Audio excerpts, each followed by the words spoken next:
If you had any doubt left that Cenk Uygur is a two-faced sellout, you need to watch Jimmy Dore's latest show. This tweet battle was featured on the show. Cenk is trying to gaslight us to a higher degree than even AOC and Mark Pocan. Cenk says, "I give a lot of shit and I take a lot of shit. I've fought 1,000 battles against every wing of every party, but I don't get sensitive about it. Jimmy Dore has his feelings hurt so much he lashes out wildly against all other progressives. His angle is to be the most pure." And Cenk is calling himself a progressive. It's the same as Hillary Clinton calling herself a progressive. And she's paying him to be a progressive according to the same standards that she is a progressive. I think we need to give up using that word altogether. And then Jimmy comes back, and to his eternal credit, he calls a spade a spade. "I'm a union buster, former pro-war Republican, took $20 million from Clinton donors and still pretend I'm independent so I can beg poor people for money 3 times a week from my cell phone in direct marketing campaigns while I smear true indie media because they advocate for force the vote." I told you earlier you can go to forcethevote.org if you want to get on board with this. Definitely watch this show, debunking Cenk Uygur's misinformation about Force the Vote. I'll link to it underneath. I'm not going to steal any thunder at all from this video. You just need to go watch it yourself. Multiple times in this video, Jimmy calls out Cenk for his Clinton machine donations. If Cenk has any following after this, if TYT has any following after this, we know who they are. They are shitlibs, pure and simple. If you're still watching Cenk Uygur, you are a shitlib. You are a tool of the oligarchy, and you are a wonderful, integrated part of the Clinton machine. I have to say that I'm proud of Jimmy for sticking his neck out like this. There is a lot of power behind the people who pay Cenk, and so they're not going to like this at all. And Jimmy, you know you're on the right track because the right people are opposing you. And now we jump to a brilliant article by John Davis called, "What Shall We Call It?" Spoiler alert, we shall not call it democracy. And let me preface this article by saying the reason we fight people like Cenk Uygur is laid out perfectly in this article. There was no coup. American democracy worked as designed. It took the progressive energies unleashed in opposition to the Trump administration and entirely neutered them with the orderly election of the avuncular Joseph Biden, protector of the empire, the military-industrial complex, banking and finance, insurance, biotech, Silicon Valley, the revolving door bureaucracies of the Washington swamplands, and the wheedling parasites of K Street. The whole rotten armature of the Republic will be put back together by Biden and his crew despite the overwhelming evidence of its, never mind his, decrepitude. Under Trump, the nation has absorbed extraordinary episodes of domestic chaos, closing in on 300,000 citizens killed in a disastrously mismanaged pandemic, 4 years of deliberately divisive white supremacist rule by the Republicans, witch hunts by the Democrats, an impeachment of the president, and, this year, the most remarkable series of iconoclastic demonstrations against the country's historically rooted values of oppression, exploitation, enslavement, and the annihilation of indigenous peoples during the Black Lives Matter uprising. Yet, the recent federal election is an affirmation of business as usual, a celebration of a return to normality despite the startling indications of the system's bodily corruption. Faith in the restorative power of our democracy remains high. Faith in the power of voting remains undiminished, and for a little over half of the electorate, a sense of victory hangs in the air. This country's revered institution of government by the people, for the people, began with the advent of Jacksonian democracy in the 1820s. A dramatic expansion of the franchise had occurred when new states were added to the Union, which imposed no property requirements for voting, prompting most of the original states to remove their restrictions on the enfranchisement of white males. For almost half a century, the vote had not extended much beyond propertied oligarchs, men of similar status and the fundamentally aristocratic impulses of the nation's founders, and from whose ranks the first 5 presidents of the United States were elected. The mobilization of frontiersmen, small farmers, and the urban poor into politics was of a piece with contemporary revolutionary movements in Europe, but in the United States, this radicalism was inspired by a pursuit of, quote, freedom rather than social and economic equality, its citizens being under the sway of national mythologies that often weighed more heavily with them than their immediate economic circumstance. It was freedom from that motivated them, notably perceived government interference in their competitive commercial, agrarian, or manufacturing pursuits. From the start of their democratic engagement, white males in America were, or aspired to be, entrepreneurial and independent, such that wage slaves often considered their lot a bump in the road that would lead to propertied independence rather than a stable economic relationship between them and their employer. I want to bump in here and say that that's sort of like the lottery.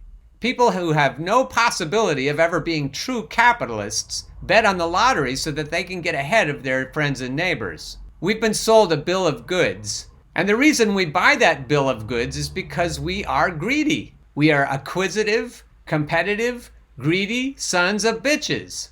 And now daughters too, since daughters have been included in this. The American dream is to exploit everyone you can get away with exploiting so you'll be ahead of them. So what if your ship hasn't come in yet? As long as there's the chance that the system will allow you to get ahead and exploit other people, you want that system to remain in place. So who gives a shit about liberty and justice for all according to that American dream? Pretty much nobody. Back to the story. Thus, the organization of workers was rarely prioritized, and when it was, heavily opposed by factory and workshop owners. Jackson's election in 1828 established the Democrats as the party of the people, and he as the people's president. But while Jackson received a mandate from the vastly expanded electorate of white males, the election exposed traits which continue to characterize American democracy. His election depended on his having crafted a powerful cult of personality largely based on a hagiographic biography. Let me stop here for a moment and tell you that just means a flattering but not necessarily true biography that he had commissioned. He celebrated the freedom of the American people whilst ignoring the racial subjugation that shadowed the country, and he entirely dismissed the rights of indigenous people in pursuit of the economic potential of their lands. Specifically, his successful removal of native peoples from their homelands in which Americans speculated, on which they homesteaded, and on which slaves were driven to clear-cut and drain in order to plant cotton, laid the foundation for America's unparalleled wealth. That wealth was and is harvested by the few who then and now use a portion of it to influence the voting behavior of the many. This is me breaking in again. That's why the oligarchs don't like YouTube channels like this one. They don't want anyone muscling in on their business of trying to influence the voting behavior of the many. What does it matter to them if some of us are using our platforms to influence the voting behavior of the many for the benefit of the many? That's not what they want. They want to influence the voting behavior of the many to benefit them. Back to the story. In order to understand how we got to this 21st century moment, barely more than a month away from the swearing in of Joe Biden as this country's 64th president, who is regarded by many as the potential savior of a democracy, I think he meant this country's 46th president, not 64th. Maybe, like me, he has dyslexia. Anyway, barely more than a month away from the swearing in of Joe Biden as this country's 46th president, who is regarded by many as the potential savior of a democracy that was plunged into an abyss by his Republican predecessor, it is useful to consider the road this nation has traveled since the establishment of Jackson's broad, but highly conflicted, government by the people. From the beginning, the great paradox of American freedom was its practice of slavery. Dear viewers and listeners, we've spoken about this before when I've contrasted freedom from bullying to freedom to bully. That's the great paradox of American freedom. It was an issue not fully broached until the emancipation movement forced the attention of the nation on its horrors, eventually splitting the Union in half over this most basic issue of human rights. Its military conclusion cost 750,000 lives and ultimately denied liberated African Americans full participation in the nation's democracy and deliberately stunted their economic opportunities. After the war, the southern states practiced the de facto segregation of Jim Crow for almost a century and carried out terror lynchings as a strategy of subduing the black population for more than 8 decades. Despite its defeat, the culture, the military heroes, and the flag of the Confederate States of America, a state that subjugated and tortured fully 45% of its population, are still celebrated. The pretense of democracy in such circumstances is a travesty. Well into the 19th century, America remained a substantially agrarian economy, but the massive influx of European migrants not only spurred urban industrialization, but also promoted the consolidation of small family producers, which Jefferson had promoted as the bedrock of democratic independence, into vastly more efficient factory farms. Late 19th century populism attempted to marshal disaffected farm laborers, factory workers, coal miners, and iron workers to resist the increasing concentration of wealth fostered under laissez-faire government policies, while workers questioned whether freedom could survive in conditions of oppression, injustice, and poverty. Economic inequality increased dramatically in this era of technological innovation and the corporate monopolization of essential market sectors. It was a situation that went unchallenged until Congress passed a series of antitrust legislation in the 1890s, tarnishing the so-called Gilded Age and encouraging the social activism and political reform that comprised the Progressive era. America's triumphant involvement in the First World War and its leading role in the peace negotiations resulted in a celebration of its role as a beacon of freedom and a champion of democratic values. It was also a time of rampant xenophobia reflected in the passage of restrictive immigration laws and the total exclusion of Chinese nationals. The mythology of America as the land of freedom and opportunity was again abraded by the harsh reality of its politics. When the Harding administration, 1921 to 1923, collapsed under the weight of its own corruption, it left the country in the hands of Calvin Coolidge, who promoted policies that fueled the Roaring Twenties, a period in which American society finally threw off the social and moral strictures of the 19th century. It was a time in which many ordinary Americans pursued economic opportunity in a careening stock market, but their hopes were dashed when the market crashed in a violent economic collapse, which many of the elite were sufficiently savvy to avoid.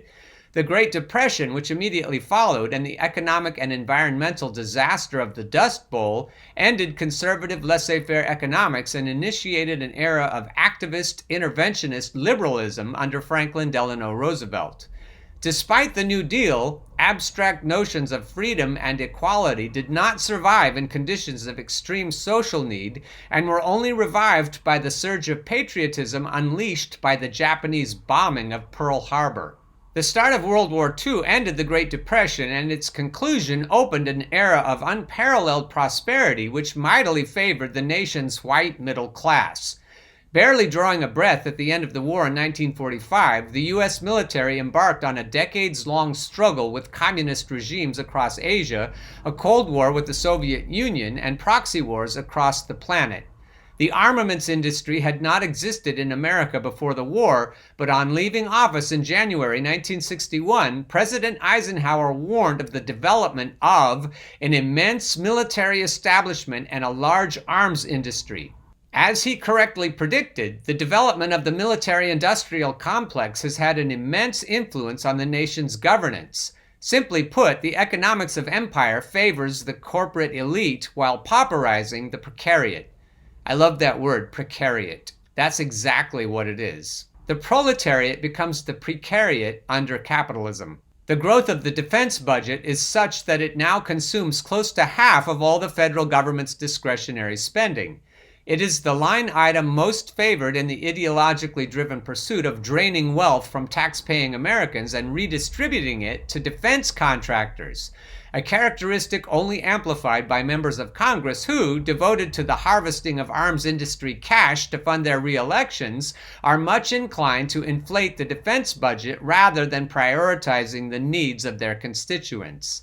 Ding, ding, ding. The New Deal has enjoyed a broad consensus of support while the country was in economic extremis. But when good times returned after World War II, conservatives were determined to reclaim the idea of freedom to their cause, which necessitated a renunciation of anything that smacked of the enhanced state control of people's economic lives that FDR had introduced in the 1930s. Similarly motivated after his experience of German and Italian fascism, the Austrian economist Friedrich Hayek published The Road to Serfdom, 1944, in which he suggested that state interference in its citizens' well-being would potentially subvert their freedom and return them to an impoverished condition of servitude. Milton Friedman, the influential American economist, took this to mean, in practical, actionable terms, that political power should be decentralized, government limited, and the market economy be given total freedom to work its magic. Thus inspired, conservatives in the 1960s began to equate individual freedom with unregulated capitalism. Let me break in here and say that this is what we're talking about when we're arguing with Cornel West, that neoliberalism is not just conservatives, but also liberals, traditional liberals. And you can therefore call them all neoliberals, you can call them all liberals, you can call them all conservatives, and all of that is true. But for the sake of the way I've used terminology in this show, I would like to keep referring to all of this as neoliberalism. And therefore Ronald Reagan and Margaret Thatcher are neoliberals just as much as Bill Clinton, Barack Obama, or even Jimmy Carter. So let me start this sentence over, and then when I say conservatives, you can think neoliberals. Thus inspired, conservatives in the 1960s began to equate individual freedom with unregulated capitalism in a return to the earliest principles of those frontiersmen, small farmers, and the urban poor who had driven Jacksonian democracy. Goldwater enthusiastically adopted Friedman's precepts and added the notion of law and order as a necessary counterweight to the anarchic student demonstrations of the 60s and the perceived threats of both the civil rights movement and Johnson's landmark legislation, the Civil Rights Act of 1964. Let me break in again and say that that's why people who prioritize law and order, people like Sagar and Jetty, are on the wrong side of this argument. These are the pearl clutchers who don't want anyone to take their property. These are the comfy people, both Democrats and Republicans, who don't want their stuff to be threatened. And most of all, they don't want their status to be threatened. So the people who would vote for Bernie Sanders in the primary but vote for Hillary Clinton or Joe Biden in the general election are these kinds of people. Call them comfy, call them pearl clutchers, call them assholes, and all of those are true. Back to the story. His bellicose nationalism and apparent willingness to deploy the atomic bomb in its pursuit may have doomed his campaign, but his ideas were largely taken up by Ronald Reagan, who came to power in 1981. Reagan turned the nation into an avatar of neoliberalism in which both the public good and political engagement are disparaged, leaving a wafer-thin democracy characterized by the duopoly of supposedly antagonistic parties with which to paper over an oligarchic state. That's another ding ding ding. Say it with me. Ding ding ding. Every 2 years, members of the two parties compete for the approbation of the voting public who, regardless of their choice, give unwitting political legitimacy to the brute force of the market. That's why we don't vote for neoliberals. That's why we don't vote for corporatists, under any circumstances. It's how we give an unwitting political legitimacy to the brute force of the market. That's why friends don't let friends vote for Hillary Clinton or Joe Biden, or if it comes to it, Kamala Harris.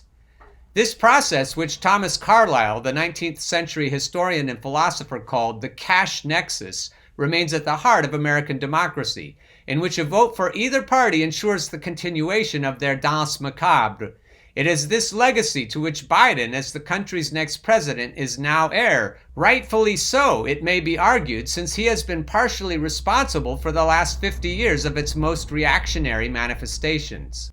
In order to heal racial injustice, economic injustice, environmental injustice, and to fill the voids of mind, body, and spirit that exist in the American commonweal, vast sums of public treasure need to be expended. We need those stinking stimulus checks. And we need them to be monthly.